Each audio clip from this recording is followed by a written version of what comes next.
Breve resumen del currículum vitae del Dr. Ramiro García Falconi. Presidente de la Academia Interamericana de Derecho Internacional y Comparado.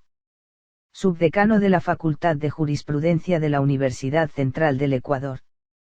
Presidente de la Federación Nacional de Abogados del Ecuador. Decano del Colegio de Abogados de Pichincha en Ecuador. Presidente del Instituto Ecuatoriano de Derecho Penal e Investigaciones Criminológicas. Catedrático de Ciencias Penales y Criminológicas de la Universidad Central del Ecuador. Consejero y miembro del Comité Ejecutivo de la Federación Interamericana de Abogados.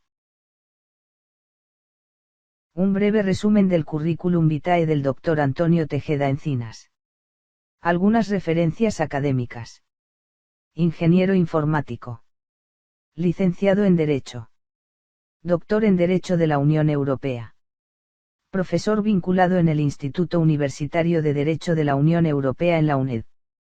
Maestría en Ciencias Políticas. Diplomado en Derecho Internacional. Máster en Dirección de Recursos Humanos. Algunas actividades institucionales son: Presidente del Comité Euroamericano de Derecho Digital CEA Digital Law.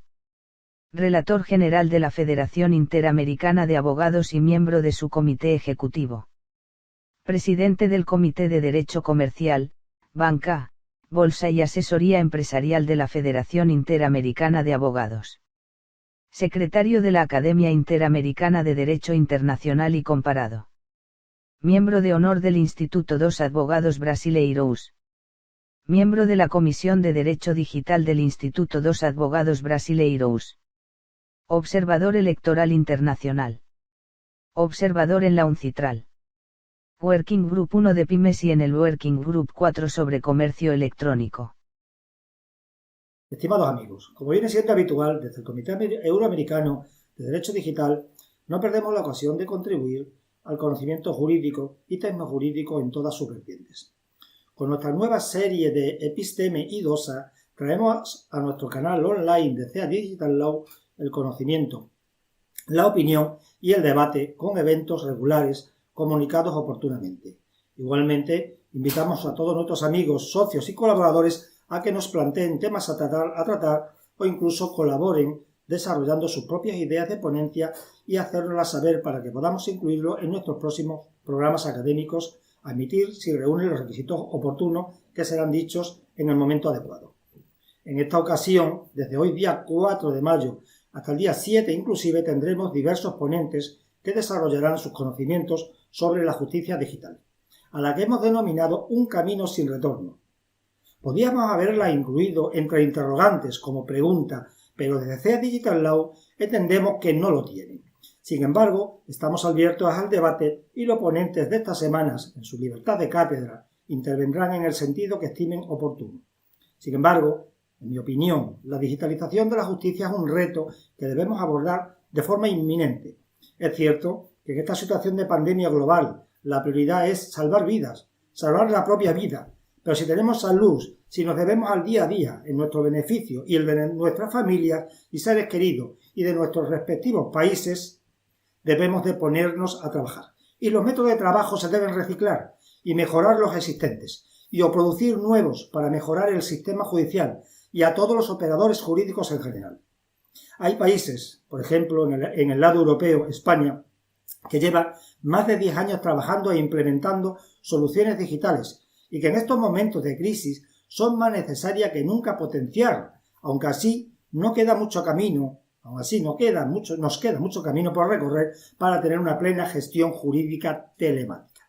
Por el contrario, hay otros países, muchos de ellos latinoamericanos, que están ahora sentando las bases en cuanto a la digitalización en el entorno jurídico. No pretendo, por supuesto, distinguir aquí ni cuestionar qué países son más avanzados y cuáles menos. Solo lo traigo a colación para significar que en todos los casos hay que establecer prioridades a nivel estatal y de otros órdenes, y es esencial que en el Estado de Derecho se vea fortalecido con las nuevas tecnologías, y en esta ocasión intentar que el mundo del derecho vaya, si no por delante, por lo menos a la par que la sociedad, como decía, hay que implementarla. En un sentido digital, en sentido amplio, en un marco en el que todos los operadores jurídicos tienen su parte alícuota de responsabilidad digital en la gestión de la justicia telemática. Es cierto que hay muchos críticos en cuanto al criterio de oportunidad de la implementación de la justicia digital, así por ejemplo, por la ausencia de recursos humanos o materiales cualificados o que necesitan de una nueva adaptación o por un posible exceso de trabajo y por otros múltiples motivos. Pero no es menos cierto que con todo lo respetable que son las opiniones contrarias, es inevitable desechar el uso del papel como método principal de trabajo judicial. El papel cero en este momento parece inviable y habrá países a distintas velocidades, pero el hecho es que el avance es ya imparable. No debemos olvidar la situación desbordada de la justicia en la mayoría de los países debido a factores como la burocrática que hacen la justicia lenta y es poco transparente en la multitud de ocasiones, sino en todas. Si, por ejemplo, nos situamos en la vía penal, un reto importante es generar control de información rápida y clara para el sistema de justicia y obtener ese intercambio de información entre las instituciones. La automatización de tareas repetitivas, el monitoreo de tareas y procesos, monitoreo de infracciones penales, incluyendo soluciones para la gestión de la ejecución penal. Así también es importante que los magistrados conozcan el histórico de las personas en centros penitenciarios, que los agentes de prisiones controlen y ejecuten decisiones de la justicia y que todo eso sea comunicado entre los poderes ejecutivo y judicial. La justicia penal digital es una garantía de seguridad y celeridad del sistema. Es una garantía del justiciable, pero también de todo el ecosistema legal y es beneficiosa para la sociedad en su conjunto. Para terminar, decir que la tecnología es imprescindible en el ámbito legal y sobre el peso que las TIC, las tecnologías de información y comunicación, y en la revolución 4.0 en la que estamos inmersos. La llamada cuarta revolución industrial descansa hoy más que nunca sobre la productividad y sobre la calidad del sistema judicial en todas sus facetas. La combinación de la innovación, la inteligencia y el del derecho son piedras angulares de nuestro sistema democrático en el siglo XXI. Vamos hacia una justicia del siglo XXI digital, abierta, innovadora y eficiente. Y para que tenga éxito, el proceso de modernización de la justicia hay que sacarlo del debate político. Ser lo más aséptico posible. Asimismo, el debate no es básicamente tecnológico, sino de cómo se utilizan las tecnologías en la administración de justicia, de cambio en la forma de trabajar, de organización y de recursos humanos, como decía antes. Y por lo que se refiere concretamente a la formación de esos recursos humanos, de ese personal, son los propios de la administración de justicia junto con las ONGs, como por ejemplo CEA Digital Law, que conocen los procesos y las necesidades y sus implementaciones. Esto es clave para avanzar rápido en la digitalización y para tener éxito en el proceso de la gestión del cambio y del ensamblaje en todos los operadores jurídicos involucrados. Hacer especial hincapié en la importancia de la gestión del conocimiento tanto jurídico como sobre la inteligencia artificial aplicada a la resolución de los casos, porque gran parte de los procedimientos se pueden automatizar. Para terminar, hay 3 factores claves para el éxito en el proceso de digitalización: la renovación o adaptación de los sistemas existentes, el establecimiento de un liderazgo digital para que todos se crean el cambio y tratar de quitar el miedo a la digitalización. Muchas gracias. Les espero en esta ponencia que viene a continuación y en las restantes hasta el día 7 jueves. Mucha salud y muchas gracias por la atención. Breve resumen del currículum vitae de Patricio Maraniello. Antecedentes profesionales. Juez federal del Juzgado número 5 de Civil y Comercial de la Capital Federal. Presidente de la Asociación Argentina de Justicia Constitucional. Vicepresidente de la Asociación Mundial de Justicia Constitucional y miembro fundador titular.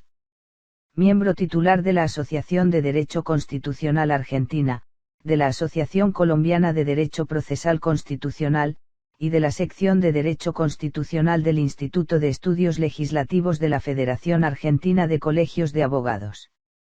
Formación profesional. Abogado en la Facultad de Derecho de la Universidad de Buenos Aires. Posgrado en la Universidad Internacional de Andalucía en España. Posgrado en la Universidad de Buenos Aires. Posgrado Universidad de Bolonia en Italia.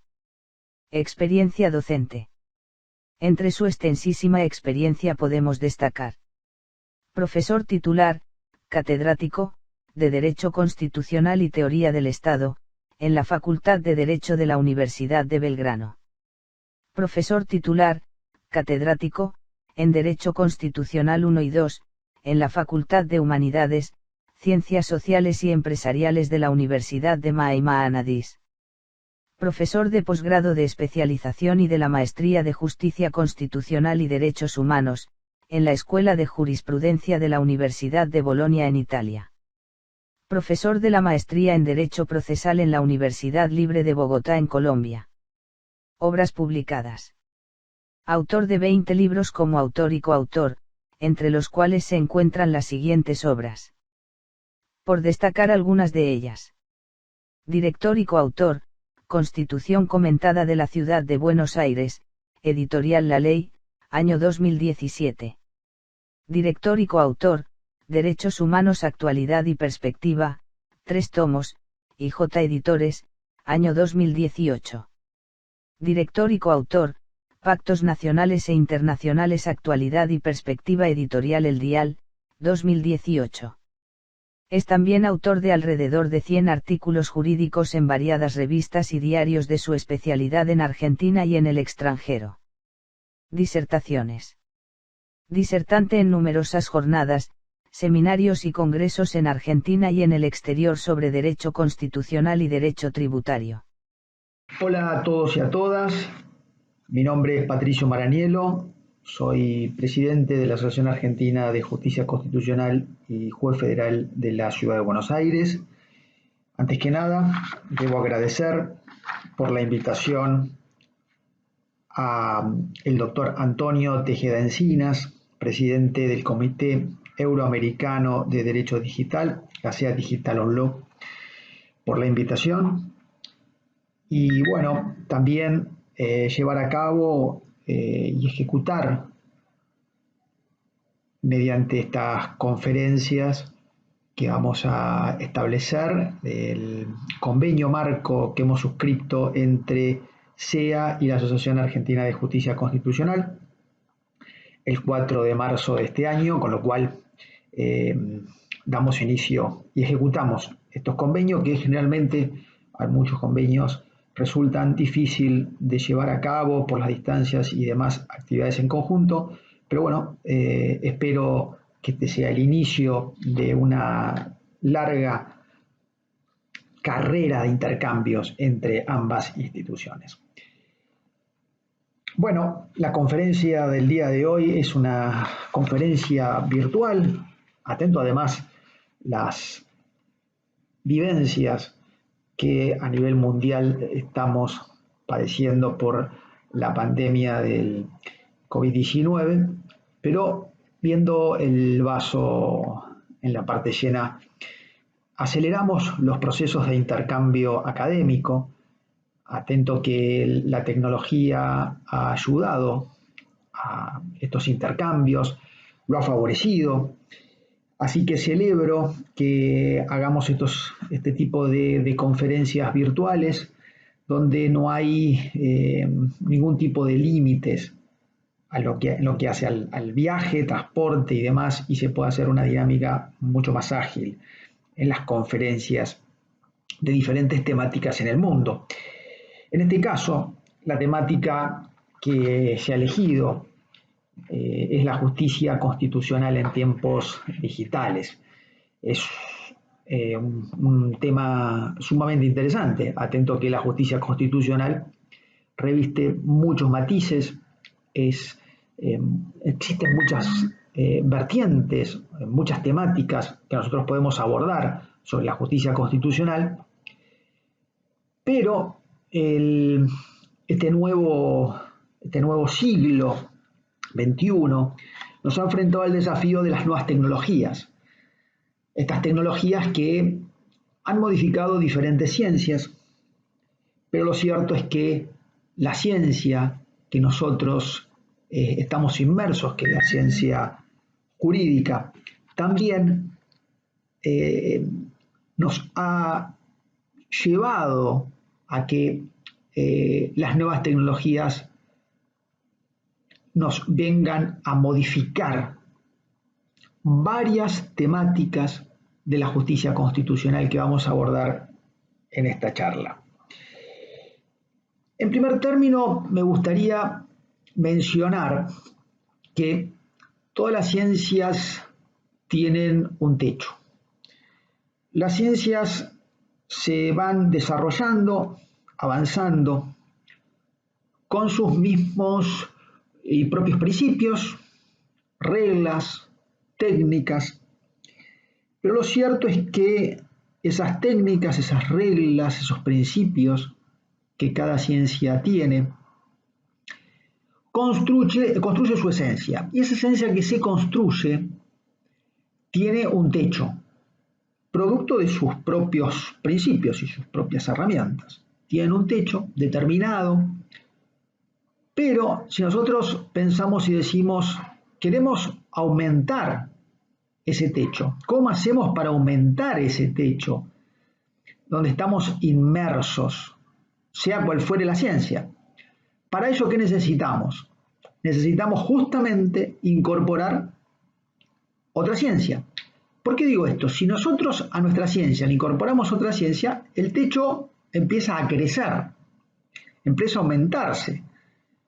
Solamente pensemos en la ciencia médica. ¿Qué hubiese ocurrido si no se le hubiese incorporado una nueva ciencia, que es la ciencia tecnológica? Estaría sumamente atrasada la ciencia médica. Pero como ha vivido y se ha modernizado gracias a la ciencia tecnológica, nosotros disfrutamos de una ciencia médica moderna, de avanzada, donde las operaciones, donde los análisis, donde la medicina,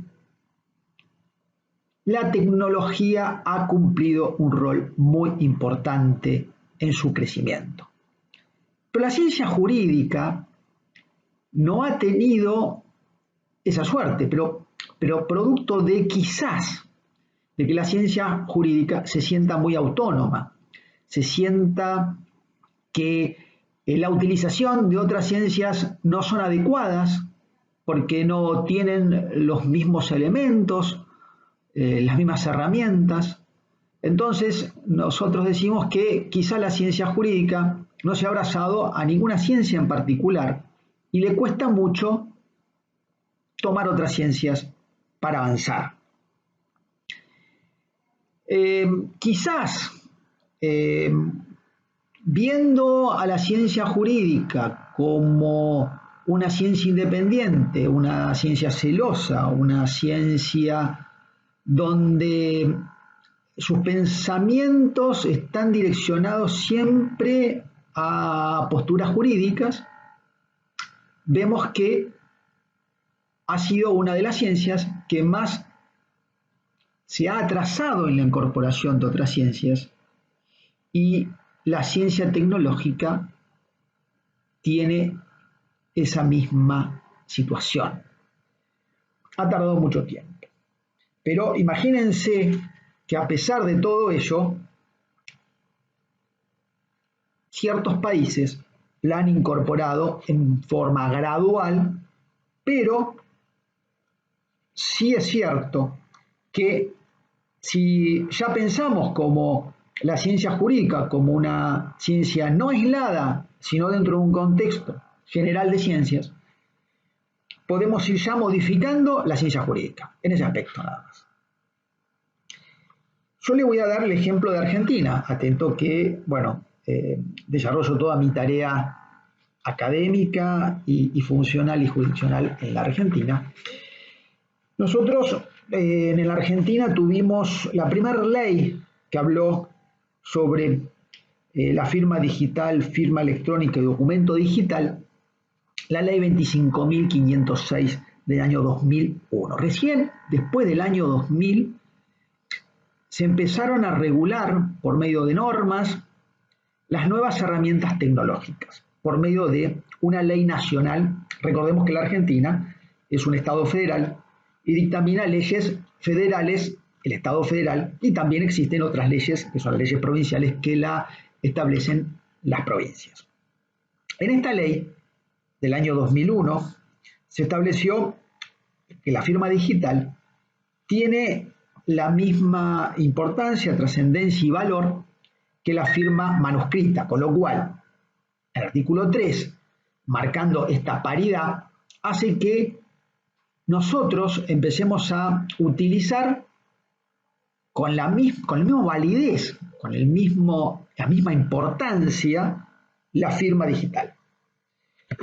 También regula esta ley la firma electrónica, artículo 5 de esta ley citada, y el documento digital regulado en esta misma ley.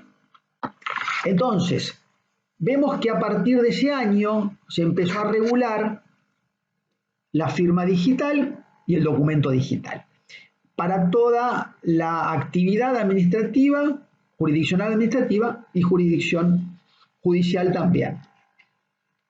Pero recién con el dictado de la ley 26.685 del año 2011, es decir, pasaron 10 años, para regular específicamente el expediente judicial electrónico y digital.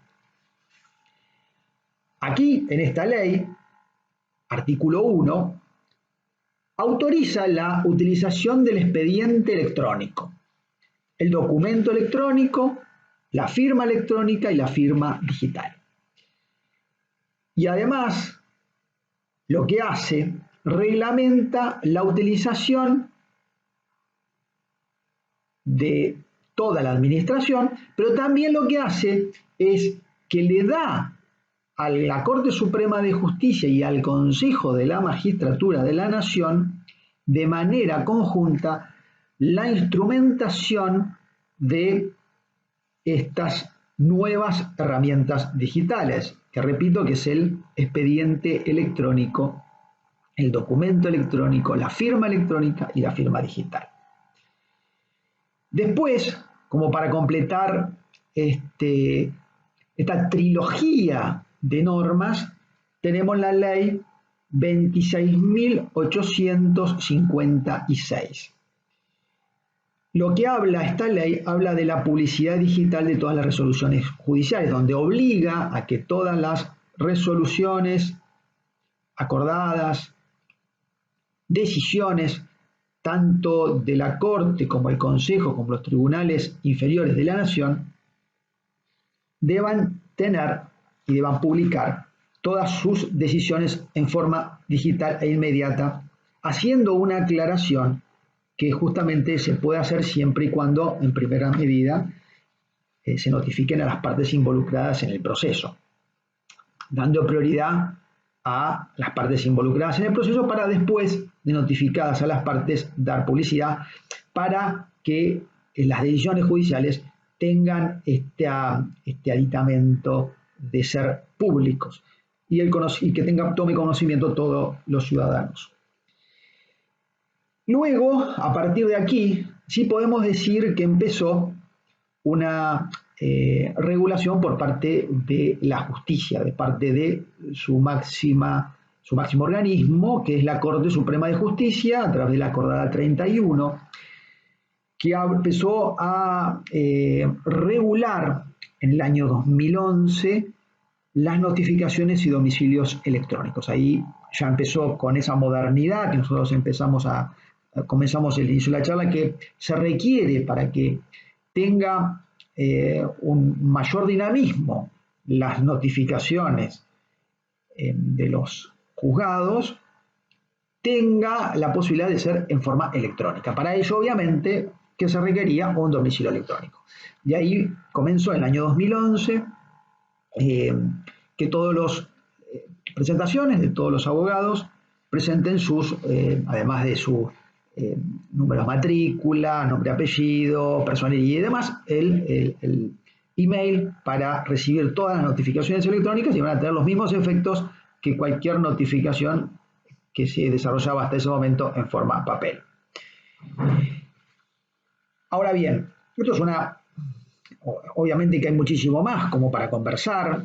Hubo dos acordadas que también establecieron dos tipos de expediente que se tramitó todo en forma digital. hace apenas 2 años, que establecían que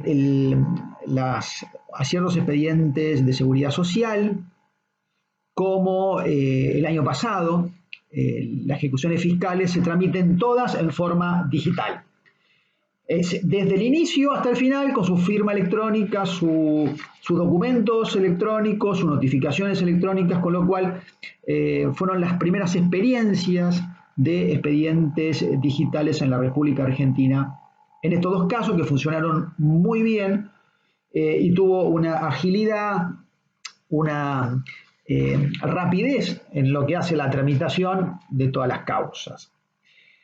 Pero ahora lo que yo me voy a detener es en estos tiempos que estamos viviendo, donde la cual la emergencia, que en este caso es una emergencia sanitaria, ha modernizado en forma muy rápida y muy ágil todos estos elementos que veníamos sosteniendo que han tardado muchos años.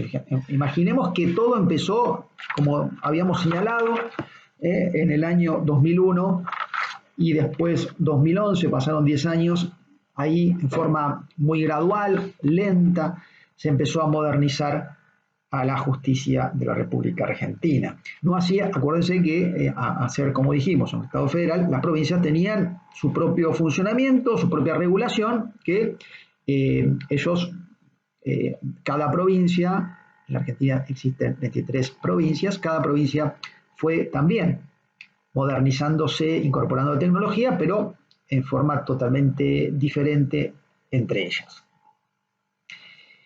Hablo de la pandemia, hablo que la Argentina y el mundo está pasando por un momento de gran crisis, una crisis sanitaria, donde trajo la obligación de un aislamiento social obligatorio para todas las personas, por medio de decretos de necesidad de urgencia dictados a partir de marzo de este año, y la Corte ha acompañado esos decretos de necesidad de urgencia de aislamiento, de no circulación masiva de personas, y le delegó al Poder Judicial y al Poder Legislativo que cada poder del Estado instrumente estas problemáticas de la forma que crea más conveniente, atento a la situación de emergencia que se está viviendo. Dictó varias acordadas la Corte Suprema de Justicia, dando prórrogas, acompañando generalmente los decretos de necesidad de urgencia que dictaba el Poder Ejecutivo, esas prórrogas donde establecía ferias judiciales, donde suspendía la atención al público, con la misma dinámica establecida por los medios de los decretos de necesidad de urgencia por parte del Poder Ejecutivo. La Corte, en una acordada dictada hace muy pocos días, la acordada 11 y 12 del 20 de abril de este año, dijo que todos los funcionarios, magistrados, van a poder utilizar la firma digital con la misma validez que la firma manuscrita, y el expediente papel, que hasta ese momento existía, podía no utilizarse y en su defecto reemplazarlo por la documentación digital.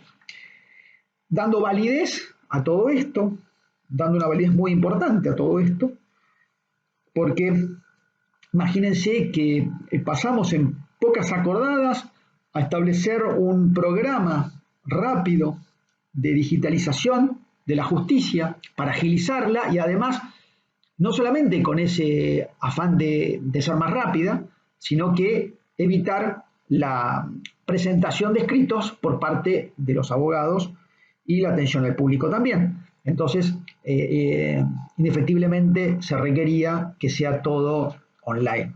Y así fue desarrollándose a partir de esa fecha. Y como ejemplo nada más, les voy a decir qué es lo que se ha llevado a cabo con estas medidas establecidas por la Corte Suprema de Justicia, se han habilitado 2.058 firmas electrónicas y en un solo día se firmaron en forma electrónica 983 despachos y resoluciones, con lo cual, y en el mismo día fueron notificadas, en el mismo día fueron hechas y en el mismo día las partes pudieron tener conocimiento de ellas y llevarlas a cabo. Todo lo que establecía la justicia en forma rápida. Aquí vemos que la justicia digital, que no solamente lo que hace es mejorar los tiempos, mejorar la publicidad, que es que todo el mundo se entere y sea comunicado de las decisiones judiciales en forma rápida, instantánea, sino que además evita que los transportes, que la gente, que el servicio de justicia esté ligado a un contacto directo, donde en épocas de pandemia lo que no se permite es el contacto y la atención del público. Pero la justicia digital va a camino a consolidarse. Con lo cual ya tenemos una justicia, una ciencia jurídica que ha empezado a abrazar a la ciencia tecnológica para que le solucione problemas, como dijimos, que no estaba dentro de su ciencia, ¿no? Imagínense que todo esto que favoreció que rápidamente se empezaron a dictar resoluciones, donde rápidamente vamos a tener expedientes digitales, documentos electrónicos, y todos estos adelantos no lo podía hacer desde la ciencia jurídica, sino lo tenía que hacer la ciencia tecnológica. Por eso la justicia digital es tan importante, y en la doctrina sí es considerada la cuarta revolución industrial, que data de su inicio de principios del siglo XXI. Con relación a que la justicia digital ha incorporado indefectiblemente nuevos derechos humanos. No son los mismos derechos humanos, no es que dejó de lado derechos humanos, sino que ha aumentado los que había. Ha producido lo que se llama los derechos de cuarta generación, donde ya el análisis de los derechos, la protección de los derechos, el establecimiento de los derechos ya no van a ser solamente a través de lo que nosotros conocíamos habitualmente, sino a través de Internet, a través de un sistema electrónico donde la información circula en forma muy rápida. Y aquí ya tenemos que pensar en otros derechos. Por eso se llama derechos de cuarta generación, los derechos digitales. Los derechos humanos, con la incorporación del elemento tecnológico, nos ha llevado a considerar los derechos humanos de cuarta generación establecidos en esta idea de justicia digital, y los derechos también amparados por estas nuevas tecnologías. Ahora bien, no solamente tenemos que hablar de derechos humanos de cuarta generación, que son estos derechos tecnológicos, sino que también tenemos que hablar de las garantías. ¿Las garantías qué son? Las garantías son esas herramientas, esos vehículos que hacen de protección de los derechos, porque si no hay una herramienta de protección de los derechos son meras palabras, meros papeles que no tienen ningún tipo de importancia ni validez. Para ello se necesita una herramienta. Para decir, si este derecho no se cumple, yo tengo esta herramienta para que se haga cumplir el derecho. Esas son las garantías. Entonces, si van a haber derechos humanos de cuarta generación, también van a haber garantías humanas de cuarta generación con relación a estos derechos digitales. ¿Qué van a hacer? Van a llamar a que se reestructure las garantías constitucionales, donde no solamente el amparo que protege derechos individuales, sino también van a haber amparos digitales que protejan derechos digitales, derechos de las nuevas tecnologías. Así que de ese modo nosotros hacemos una incorporación de una nueva generación de derechos y también la incorporación de nueva generación de garantías. Ahora bien, pensando en todo esto, nosotros debemos decir y reestructurar lo que llamamos y conocemos como Estado de Derecho. El Estado de Derecho sabemos que el Estado no puede hacer ni decidir ninguna cuestión si no es a través de una norma. Eso es un Estado de Derecho. El Estado va a poder va a poder establecer planes de gobierno, pero siempre con lo que nosotros consideramos como la norma jurídica. Todo dentro de la norma, fuera de la norma, absolutamente nada. En ese avance decimos que no cualquier norma, sino la Constitución va a ser la norma rectora, la norma estabilizadora y la norma ordenadora de todo el sistema jurídico. Ahora bien, eso que llamó a que se llame ya no Estado de Derecho solo, sino Estado de Derecho constitucional. Pero decimos que también dentro de la Constitución existen ciertos derechos que merecen una protección especial o tienen otras características especiales de protección, como son los derechos sociales. Y que por lo tanto, en un avance aún mayor, decimos, quizás también podemos citar constituciones donde establece que hay estados sociales de derecho. Entonces, si hay estados sociales de derechos, estamos hablando de que existe también Estado de Derecho Constitucional Social. Y nosotros ahora, incorporándole los derechos humanos de cuarta generación, vemos obligatoriamente que tenemos que hablar de un Estado digital de derechos.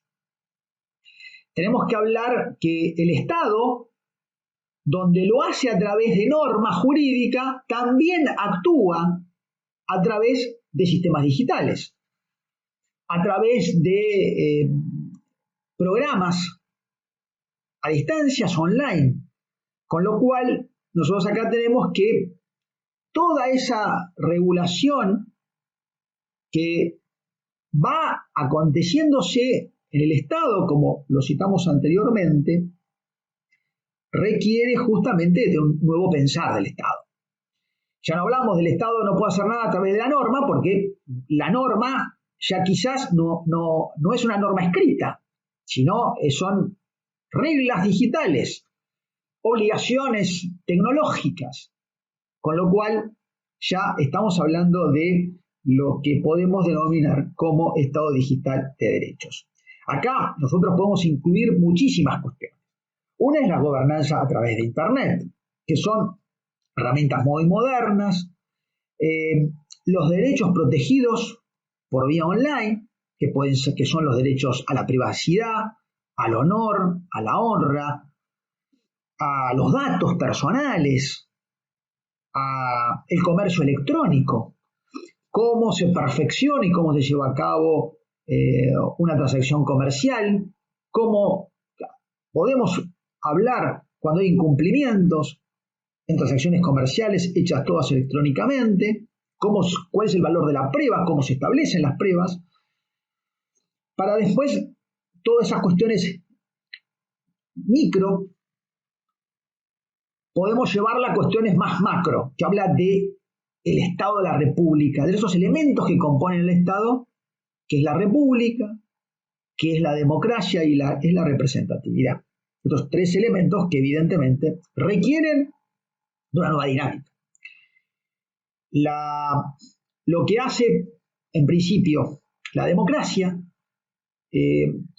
dentro de lo que nosotros, de los elementos que estuvimos citando, creo que la democracia es la que mayor transformación va a vivir. ¿Por qué? Porque la democracia nosotros lo conocemos como el gobierno de todos, es decir, todos participamos en las decisiones políticas. Pero con las nuevas tecnologías esa cuestión se va a acrecentar muchísimo más. Va a aumentarse. ¿Por qué? Porque ya la participación puede ser mucho más directa.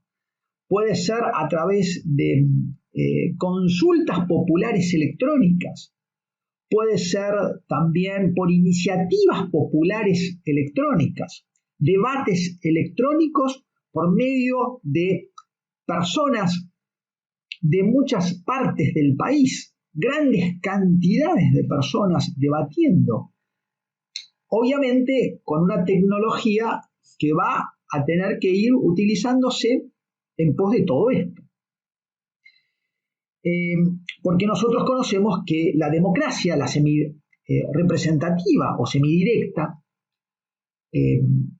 nosotros vemos que las decisiones las toman los representantes que elige el pueblo, pero si el pueblo puede participar directamente en forma electrónica, ya la representatividad puede ir disminuyendo y además ser mucho más ágil y también saber las necesidades y las consecuencias de la toma de decisiones políticas en forma mucho más rápida, mucho más ágil. Por eso que la democracia en este aspecto se va a cambiar. La justicia constitucional en el aspecto democrático van a tener una transformación muy grande, muy importante.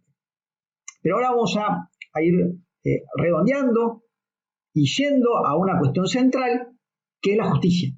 La justicia también, además de los adelantos tecnológicos que estuvimos citando, de la firma digital, del expediente electrónico, de la documentación electrónica y demás, nosotros tenemos que ver que también hay ciertas herramientas que se encuentran con problemas en la instrumentación. Más precisamente en los derechos colectivos.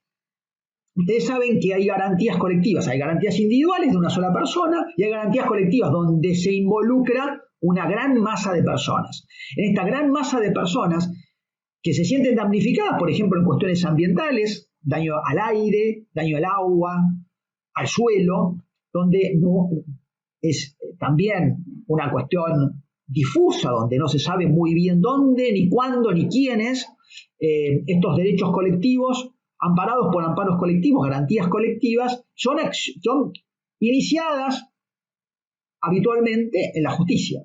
Pero es aquí que la participación en los amparos colectivos se torna muy dificultoso cuando se quiere justamente una participación mayor en la toma de decisiones, en la recolección de pruebas, en los debates, en las audiencias, en las mediaciones.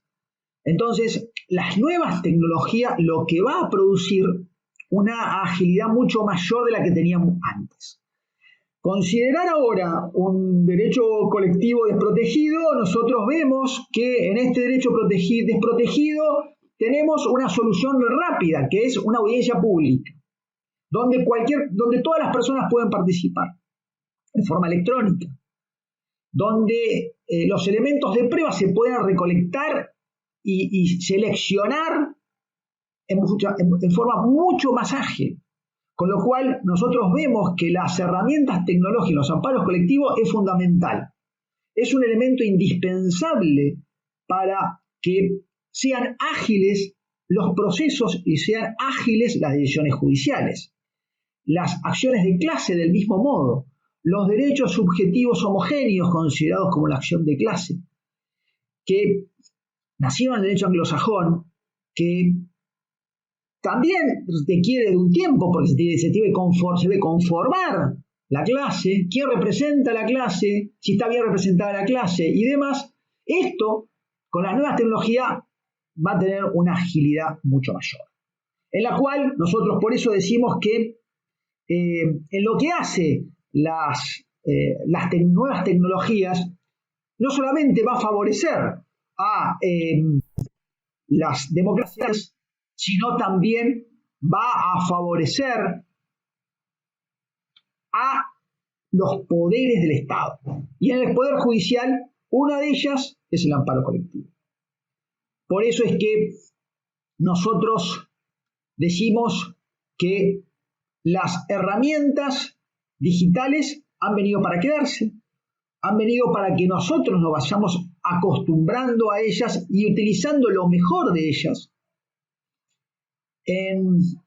pensando quizás en una justicia más inclusiva, más dinámica, más expeditiva, más cercana a la gente, porque una justicia que está alejada de la gente, una justicia donde es selectiva, donde tiene trabas para la realización efectiva de ellas, es una justicia que se ha quedado a mitad de camino, se ha quedado en las dificultades del pasado y en épocas pasadas. Por eso es que nosotros vemos que la tecnología es un elemento fundamental, una herramienta fundamental para los amparos colectivos y las acciones de clase. Muchísimas gracias.